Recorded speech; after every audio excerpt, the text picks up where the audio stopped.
Hi guys, in this video we're going to discuss 5 ways that the coronavirus is going to affect the 2020 election. Coronavirus has taken the world by storm. With over 174,000 infections worldwide, the World Health Organization has declared it a pandemic, and Trump has declared a state of emergency. Meanwhile, public events, schools, factories, flights, and universities, including my own, have been shut down. It looks like 2020 will be the year of Corona. And it's going to have dramatic effects, not just on health or the economy, but also on our politics. So what are the 5 ways that Trump and his re-election prospects could be affected by COVID-19? Number 1 is the economy. Until now, Trump's argument has been simple. You may not like me or my Twitter storms, but the economy is good. So vote for me. And people believed it. 71% of voters believe the Trump economy is in good shape, and 51% approve of Trump's handling of the economy. And historically, almost no incumbent president has not been re-elected when the economy was strong. With those numbers, it seemed more than likely that Trump would win the election. But Corona has changed everything. This week, the stock market crashed, and so did Trump's approval rating. And Goldman Sachs has predicted that coronavirus would cut GDP by 5%, which would bring the United States into a recession.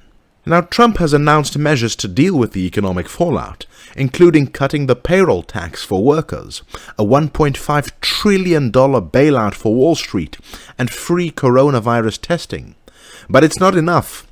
A lot of these measures focus on big business. Meanwhile, there are workers who have to stay home, but who cannot afford to miss even a single day of work and do not have paid sick leave. On top of that, the Federal Reserve has cut interest rates to 0. Now, in economic theory, cutting interest rates should make it easier to borrow and thus increase investment. But 0 interest rates also means that Trump won't have any room to cut interest rates further if the crisis worsens. 57% of voters fear that the coronavirus will lead to a recession, especially voters in the critical swing states. If Trump can't get a grip on the economy before November, he could very well lose the election. So just before we get to number 2, quick public service announcement. Don't forget to wash your hands, and since we all have to stay inside anyway, you might as well subscribe to My Take, and click the bell notification when you do it. Okay. Number 2 is Trump's handling of the corona crisis. Since it started, Trump has done everything in his power to minimize and downplay the severity of the crisis in order not to lose votes. In February, Trump incorrectly claimed that the number of coronavirus cases was decreasing and downplayed it by saying that it was like the flu. He also cut the funding to the Center for Disease Control, the CDC, and fired its top leaders in 2018, so that the CDC was not at all prepared for a global pandemic. And he's blamed Democrats for exaggerating the crisis. Now the Democrats are politicizing the coronavirus. You know that, right? Coronavirus. They're politicizing it. And even called it a hoax. And this is their new hoax. Not nearly enough tests have been done. For perspective, South Korea, a nation much smaller than the US, has done 274,000 tests, while the US has done less than 25,000. And when he finally began to take the crisis seriously, he incorrectly claimed that insurance companies would waive the costs of coronavirus treatment when they would only waive the costs of corona testing. Trump's incompetence will hurt him in the election, and he can't wiggle his way out of this one by blaming the Democrats. And Trump has lost a lot of credibility by making this political, and it shows in the numbers. Polls show that since February, people's approval ratings of Trump's handling of the corona crisis have gone down continuously. As of a few days ago, only 48% approve of Trump's handling of the corona crisis. It looks like corona is hurting Trump's approval rating. But don't be so sure that this pattern will continue. You see, at the beginning of the crisis, many independents and some Democrats approved of Trump's handling of the crisis. But now that the situation has gotten worse, voters are split sharply along party lines when it comes to their perception of Trump's handling of the crisis. You see, although only 48% of Americans trust Trump to handle the crisis, among Republicans, it's over 81%. And the percentage of people who approve of Trump's handling of the crisis, 48%, is almost the same as Trump's approval rating of 46%. So in other words, Trump botching the corona crisis has only affected his numbers with Democrats and independents, not his own Republican base. Now things might get worse, and maybe some Republicans will abandon Trump when their own loved ones get sick or when the economy tanks. But as things stand, no matter how incompetent Trump is when it comes to the corona crisis, his supporters will never leave him. Partisanship has affected everything, even the way we feel about coronavirus. And that means there's two lessons for the election. The only way to win is to both convince independents to vote for you and to have massive turnout so that your own supporters outnumber Trump's base. In other words, there's no shortcut to beating Trump, and I wouldn't rely on the coronavirus to suddenly tank his numbers before the election. Number 3 is the salience of healthcare. Healthcare is the number one issue for Americans, and Democrats are seen as the party of healthcare. Coronavirus will only push healthcare even more to the front of voters' minds, making it more likely that people will vote Democrat. Joe Biden has promised to expand Obamacare by providing a public option, while Bernie Sanders has campaigned for a Medicare for All government insurance program.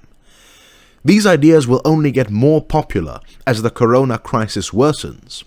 On top of that, Joe Biden has projected the image of a calm, experienced leader who can get America through the crisis. Contrast this with Trump, whose chaotic handling of the crisis doesn't exactly inspire confidence. Number 4 is the effect of corona on campaigning and turnout in the election itself. To stop the spread of coronavirus, large gatherings are not allowed. This makes it difficult to host rallies, campaign events, even fundraising. Trump relies on mass rallies to build his support, and so corona could seriously undermine his ability to campaign. On top of that is turnout. If people are scared to go to the polls, turnout will be low, and that could undermine the legitimacy of the election. Back in 1918, the Spanish flu led to 10% lower turnout during the midterm elections. And here's another thing. Certain groups might be disproportionately affected by low turnout. You see, the high-risk group for coronavirus is old people. Old people tend to vote Republican. Trump won those over 65 by 52% in 2016. So if old people don't show up, the Democrats could benefit.